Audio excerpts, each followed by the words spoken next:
In this video, I will show you how you can send an iMessage or a text message on any iPad. Now, if you have the cellular version of your iPad, you will be able to send text messages or iMessages from your iPad. But if you have the Wi-Fi only model, you will only be able to send iMessages. Now, to do that, first of all, just go to Settings, and under Settings, just make sure that you're signed into your Apple ID. After that, just tap on Apps, and from this app list, just look for the Messages app. Then tap on it. Now from here, just tap on your Apple ID and make sure that it is correct. Then tap on Enter.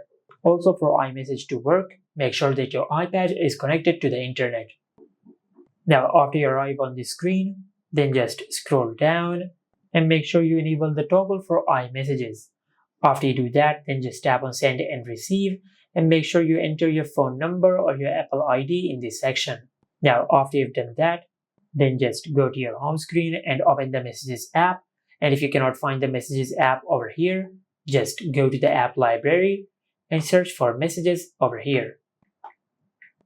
Then just open Messages and select OK. Now after you do that, now in this section, just select the contact which you want to message. And if you want to create a new contact, just tap on the Compose button over here. Now in this section, just enter the Apple ID or the email address which you want to message. Now after you enter the Apple ID which you want to message, then in this section, just write your message.